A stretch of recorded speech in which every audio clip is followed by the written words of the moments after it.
All right. Good evening and good night, and welcome to the It's Your Perspective Talk Show. It is Thursday, April 21st, 2016. My name is David, a.k.a. Kimber, a.k.a. Christian, alongside Bingy Soup. Yeah, Soup, we back. I just want to say that this is the It's Your Perspective Talk Show every Tuesday, Wednesday, Thursday, 8 p.m. until. Call us tonight, 340-201-9005. You can also text us on a number as well. But most importantly, go to our website, streaming live from the vi.com. We also have email if you're too shy to call or text, streaming live from the vi@yahoo.com. What else we got? We're in a high-tech, low-tech studio coming to you from an undisclosed location here in St. Croix, Virgin Islands. No radio or TV, internet only, which means you have to get your iOS, your Android, your iPad, your tablet, your Mac or your Windows PC. Open up your browser, type in streaming live from the vi.com. Click on the tab that says Watch Us Live, and you'll be able to see the show tonight. We do have a guest in the studio, long-time guest. Is back again. 2 Facebook pages. Definitely want to give a shout-out to CHS Class in 1982. Big ups to that whole crew there. And most importantly, to all our past guests, thanks for being on our show. We're on Twitter. Hit us up at VI Perspective. Tweet with us. Moving straight forward and up. The show's mission is just to inform, entertain, and empower everyone. Want to give a quick shout out to our sponsors, Magdalene's Party Decorations and Supersonic Computer Services. Check out the details and the contact information on our website, streaming live from the vi.com, to get a hold of either one of those entities there, Magdalene's Party Decorations or Supersonic Computer Services. And Tupi, ready? Yes, sir. Bless that mic, man. Greetings and good night to one and all. This is the 50th anniversary of Kidamawi Impa Haile Selassie I visiting the Caribbean. He came to Trinidad. He came to Jamaica today, exactly today, and he also stopped over to Haiti. So this is a very significant day for the Rastaman out here in the West, because it's like when His Majesty came, he gave the acclamation that government leave these brethren alone because they belongs to me, the children, the sons and daughters of His Majesty. So I want to big up Rastafari all over creation, because it's Nyabingi blazing right now on earth.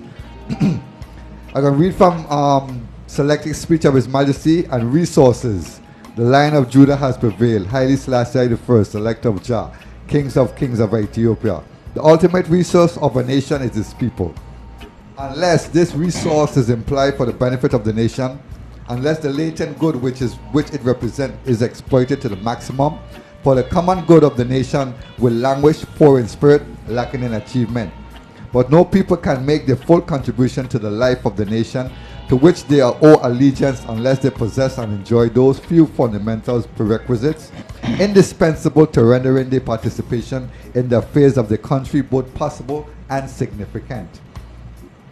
The growth of a people is complex and interrelated. Man must be educated.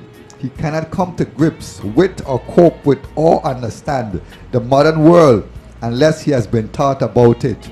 He must be assured of the minimum of economic security, concern himself with the matters going beyond the day-to-day satisfaction of his physical needs.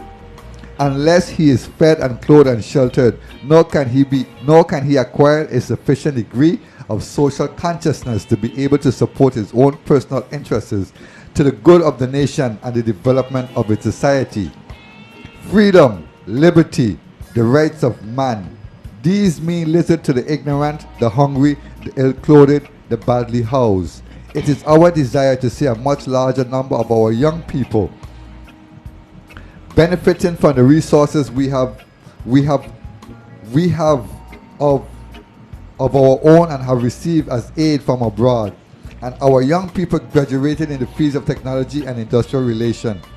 It is essential that, however, greatest sacrifice needed to curb economic stagnation may be, available resources which is judiciously used as a possible on a carefully selected list of priorities. So we give thanks to the words of Rastafari, and again the 50th celebration of Rastafari coming out here to the West, because this is a very, very big thing. The heads of states and governments came and acknowledged Rastafari. So giving I the free light, the green light now to trot through creation. Blessed love. All right, man. Blessed love soup. Yes, sir. Thanks for that, man. Blessing us with those kind words of wisdom there, man. Knowledge and power, you know. Yes, sir. So as we roll on here, once again in our studio, author Gary James. He's back again. There he is. Wave to the crowd, Gary. They're Yes, sir. seeing you right now, man. So, Brother Gary, your conversation continues. Yes, it does, and I'm really looking forward to continuing my second anniversary here. And so, good evening and welcome to Conversations with Gary James. And before we begin the conversation, I just want to acknowledge the passing of the artist formerly known as Prince. I heard about his passing today. May he rest in peace. And I must say that from the reports I heard, he was indeed an icon and influenced many people in the world, Yes. including artists of varying disciplines. And so I'm pleased to acknowledge him, and wasn't a part of my genre, but knowing that I really missed something was at least gave me some comfort that I didn't completely miss out. I'm listening to the reports, and indeed I'm impressed. Yes. But we remain thoroughly entertained by the presidential nomination politics and the associated dramas associated with the political parties. And as we know, Tuesday, Trump scored a major victory in New York's primary election, and that victory positions him as the presumptive GOP presidential nominee, despite the many efforts to stop Trump, concerted efforts to stop Trump. But clandestine political efforts to deny Trump the nomination at the Cleveland Convention continues. On the other hand, the other side of the political aisle, Clinton has reinforced her presumptive nominee status, although some members of the Sanders campaign are pressing for an open Democratic Party convention as well. So there's much excitement on the horizon. Without question, though, the Republican Party's 2016 nominating convention, as it is unfolding, will likely be recorded in history as among the most controversial of conventions. On the other hand, the Democratic Party convention may be on the road to controversy as well. The entertainment quality of this year's presidential nomination process is riveting and hilarious. But beyond the comedy and laughter, presidential politics is serious business, and voters, political operatives, and candidates need to begin to act accordingly. However, seriousness is not likely to prevail because the voting public is oriented to sophisticated political rhetoric and gotcha politics. This unfortunate situation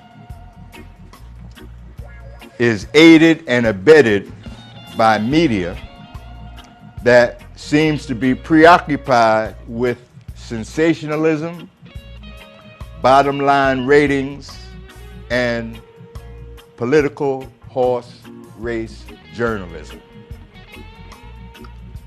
Investigative reporting apparently has no place in today's electoral political coverage.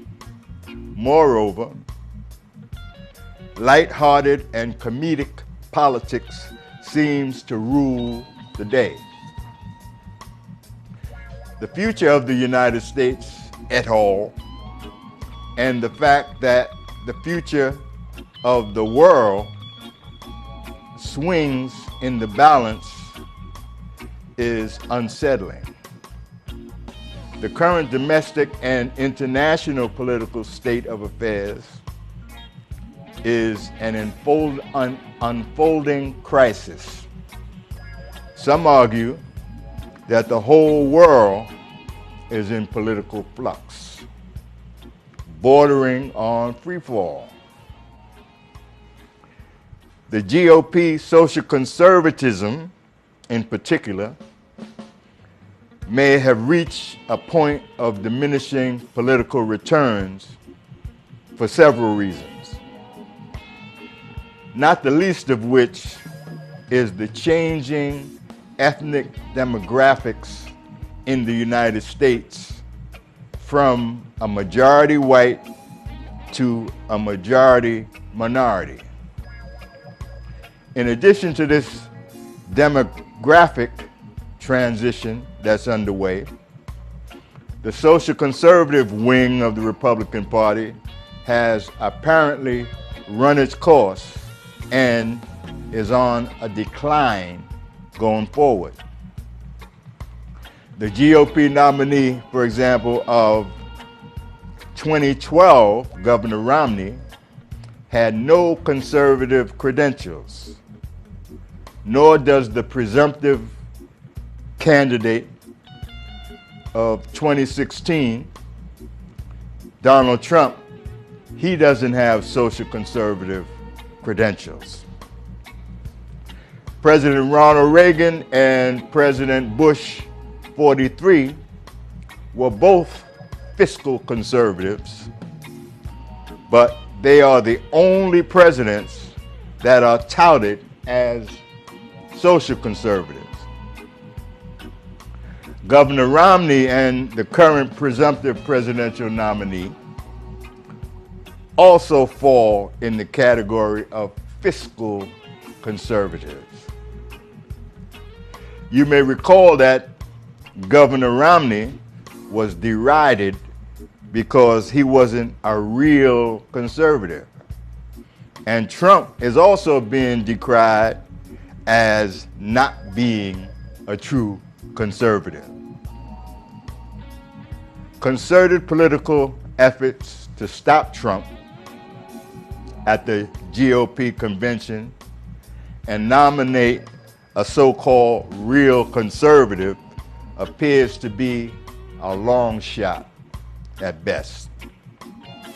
According to some, it's too late to stop Trump.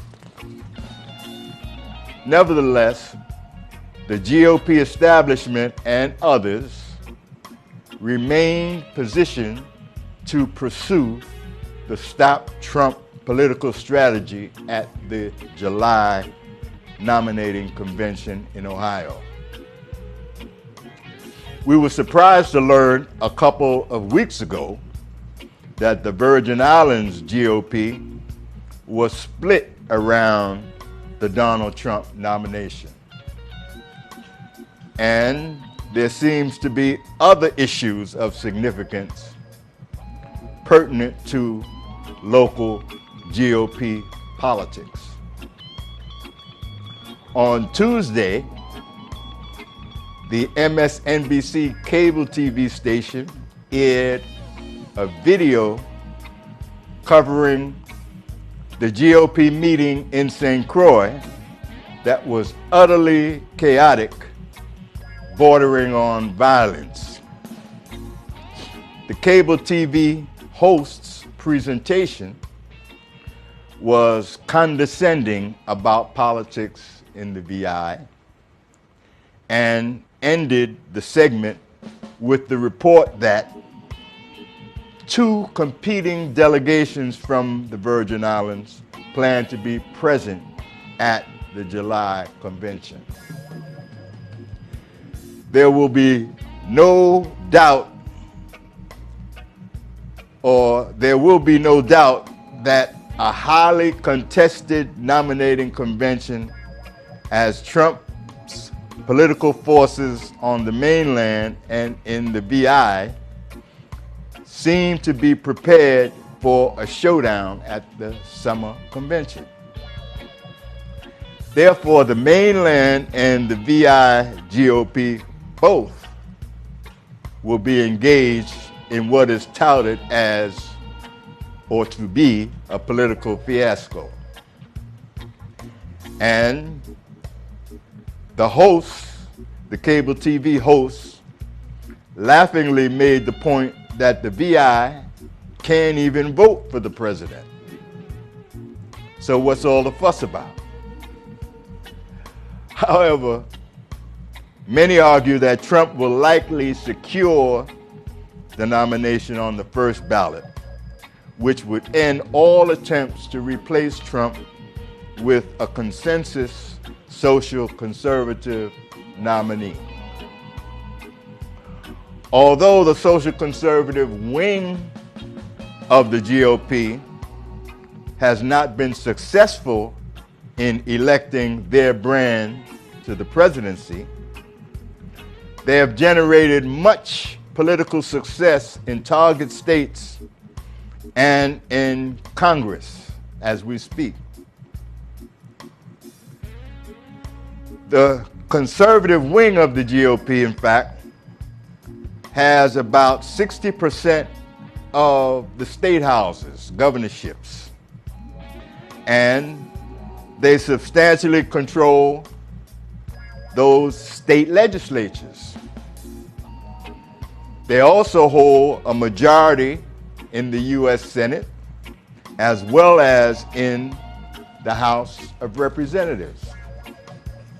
But the presidency has thus far eluded the conservative wing of the GOP, and the prospect of them electing the 2016 President of the United States is far-fetched at best.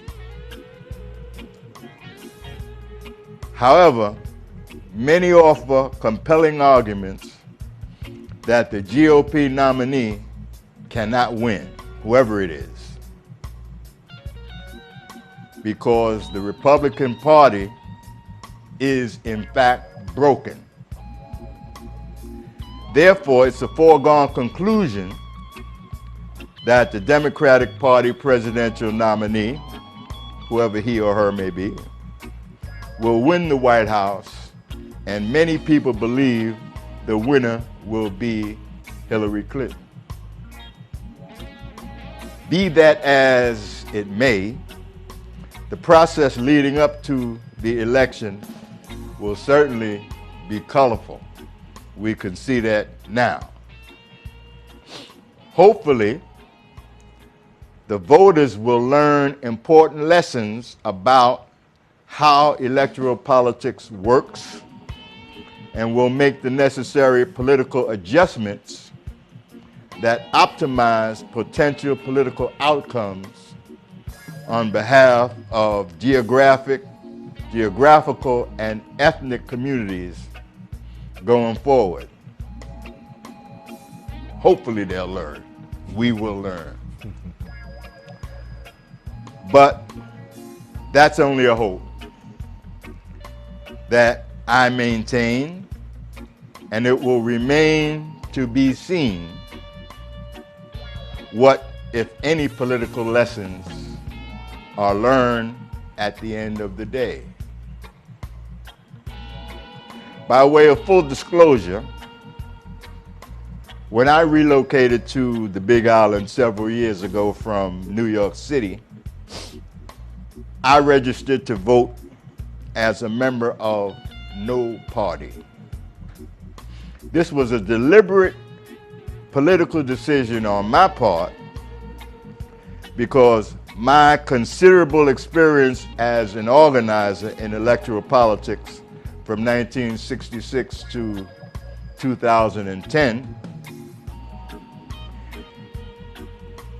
brought me to the realization that the Democrat and Republican Party juxtaposition was a circular exercise and didn't generally gain much.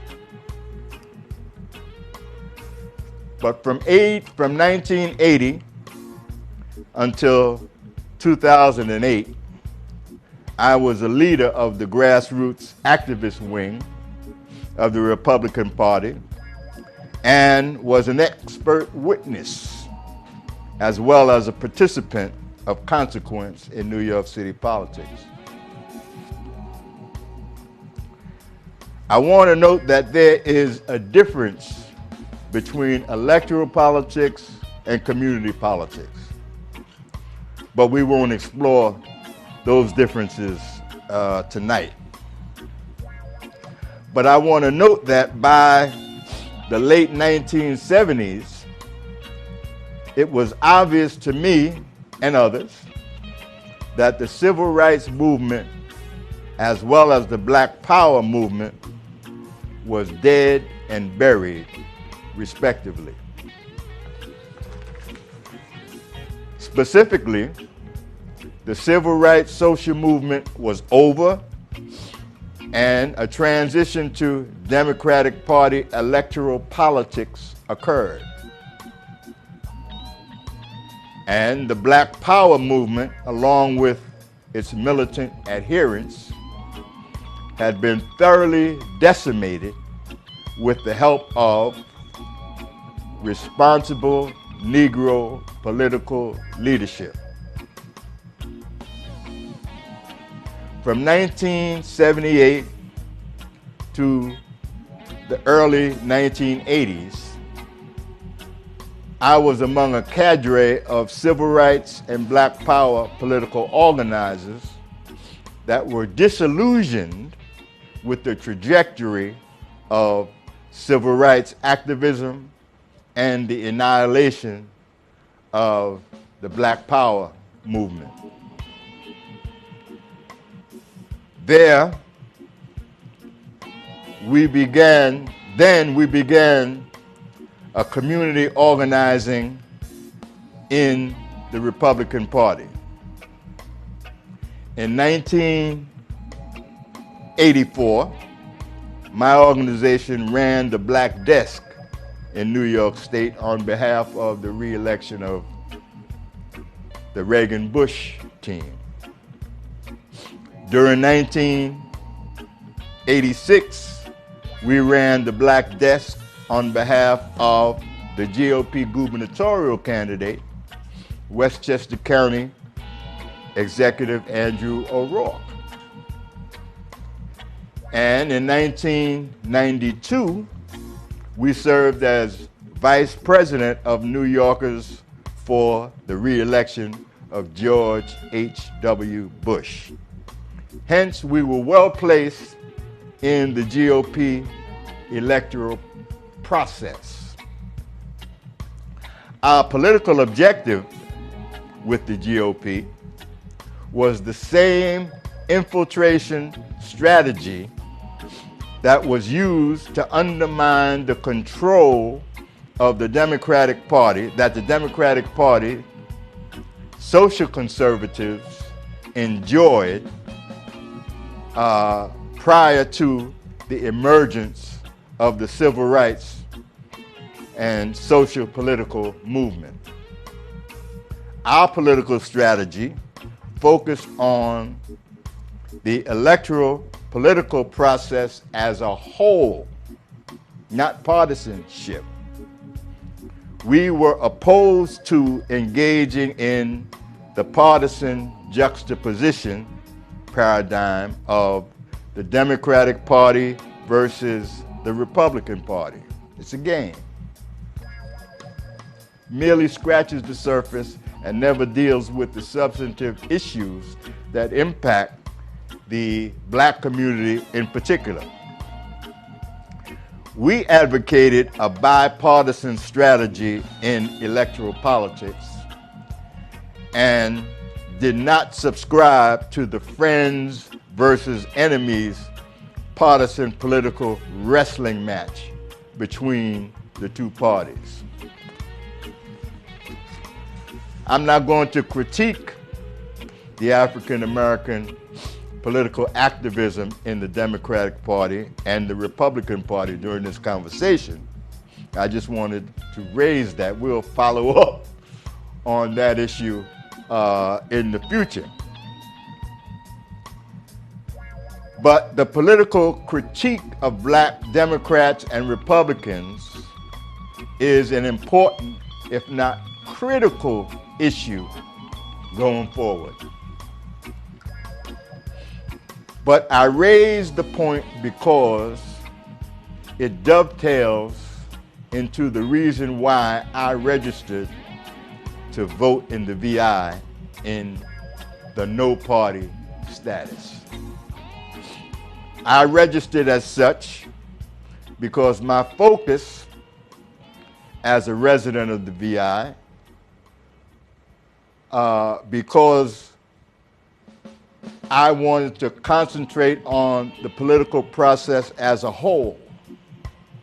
Moreover, I'm not knowledgeable in the local players and local political history, which is important to at least have some understanding of before you jump into local politics. If I had registered as a Democrat or Republican, I would have automatically been perceived as a partisan political player. But because of my experience in the States, I will continue to resist the partisan political proposition. We go nowhere with that. I'm interested in promoting maximum feasible participation in the electoral process as a whole, and I advocate voter registration in any party the person chooses to join. And we advocate voter education and participation, vigorous participation. I'll end the political segment of our conversation this evening and again acknowledge that we are approaching the 100th year of the transfer of the Danish West Indies to the Virgin Islands of the United States. I raised that point last conversation. When I relocated to the Big Island several years ago to do research on my family roots, I heard about Transfer Day for the first time, as well as other aspects of the rich VI history. I'm still on the learning curve regarding the transfer and other important historical information. But let me take this opportunity to plug my book, Transfer Day, which is available on Amazon in ebook and soft cover. And I encourage you to get a copy. But as I said, my learning curve continues, learning about the history leading up to the transfer event and subsequent historical events under the rule of the United States. This is a compelling story, at least I found it a compelling story, and we continue the learning curve. But after publishing the book. The lessons continue, and I'm currently writing an addendum to the book because I'm currently learning about the controversial nature of the transfer in general and the abounding issues that continue to be the subject of great controversy to VI residents. The first book introduced me to Transfer Day, the event, its history and immediate aftermath. But having lived in the VI for 6 years plus, I'm beginning to learn about current details and issues that are resonating on the ground presently. Therefore, I ask you to stay tuned, as there will be more to come regarding our research and reporting and writing on Transfer Day. We are drawing to the end of tonight's conversation. So I won't take the subject further at this point. But I want to close this evening's conversation with a heads up about my company, the James Consulting Group Incorporated, which is accessible on the internet at thejcgroup.net. And it's propitious that I give this heads up because, as Brother Soup mentioned, this is the 50th anniversary of His Majesty's visit to the Western Hemisphere and the Caribbean in particular. And the jcgroup.net is promoting tours and research visits to Ethiopia in the near future. And you can learn more about that by accessing the jcgroup.net. So I want to leave you and the conversation on that timely note. And I want to say peace, good night, and we'll have a conversation again next month. And when is that? When is that next? Next month is May 5th and May 19th. Excellent. May 5th and May 19th. We look forward to continuing our conversation. I know what that day is, right? May 5th. That's another great Ethiopian day. That's Ethiopian Liberation Day. Ethiopian Liberation Day. So we will be here on Ethiopian Liberation Day, and we will talk further of the conversation. Of conversations with Gary James, and we'll certainly have some highlights regarding Liberation Day. All right. That is Versionized author Gary James. He's back in the studio with his conversation. Just wrapped up there. Kind of a short one tonight, but always full of information, a lot of knowledge, a lot of wisdom there. I just want to say thank you for blessing us again. Gary will be back on May 5th and May 19th to continue his conversation. Check out his website, votersanonymous.com.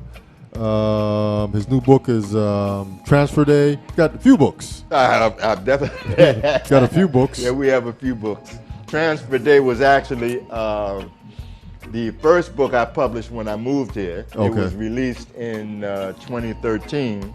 My most recent book, however, is Black Politics 2.0, dealing with the state of black politics prior to and during the political advent of President Barack Obama. And we have some other works in motion, and perhaps next week or on May 5th, we'll give you a heads up regarding a couple of the books, because they again reference or come under the umbrella of the liberation of Ethiopia. So there's a lot of information that we're in the process of formulating and getting out.